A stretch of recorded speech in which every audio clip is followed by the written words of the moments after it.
What is a paradox? एक कहानी से समझाती हूं, अकबर और बीरबल वाली कहानी। एक बार अकबर और बीरबल में कुछ अनबन हो जाती है। अकबर राजा थे, बड़ा गुस्सा हो जाते हैं, कहते हैं निकल जाओ मेरे दरबार से। बीरबल चले जाते हैं, पर कुछ दिनों बाद उनको बड़ी याद आने लगती है बीरबल की। अकबर उनके बिना रह नहीं पाते हैं, तो बहुत खोजते हैं, पर वो राज्य में कहीं नहीं मिलते हैं।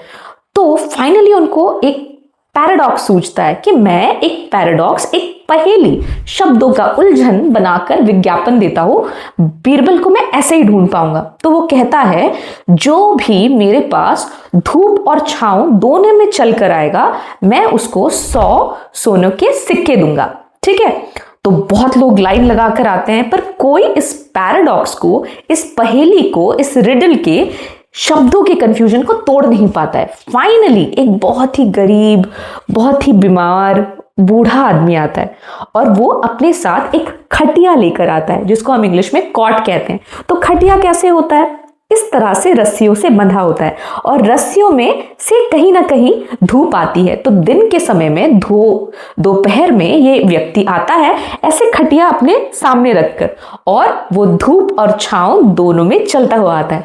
अकबर उसको देखते साथ मुस्कुराते हैं, कहते हैं इस पैराडॉक्स का हल तो सिर्फ और सिर्फ बीरबल के पास है। तो पूछता है बीरबल कहाँ है? तो वो बूढ़ा मुस्कुराता है, कहता है वो मेरे घर पर छुप कर बैठे हैं, मैं राज्य के एकदम बिल्कुल किनारे में रहता हूं। एंड अकबर खुद चलकर जाते हैं, बीरबल को वापस लेकर आते हैं और उस बूढ़े व्यक्ति को 100 सिक्के भी देते हैं। तो पैराडॉक्स समझ आ गया ना क्या होता है?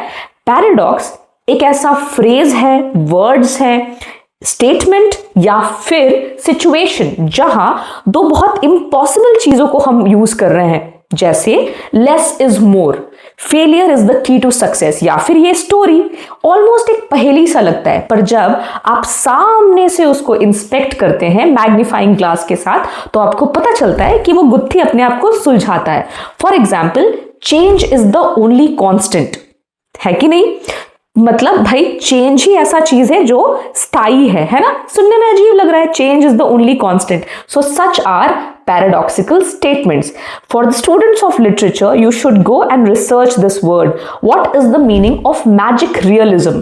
मैजिक और रियलिटी साथ में जब लिटरेचर में आते हैं तो एक शब्द, एक कॉन्सेप्ट आपको मिलता है जिसको हम कहते हैं मैजिक रियलिज्म। कमेंट में हमें बताइए, we can discuss it in some of our videos. Okay.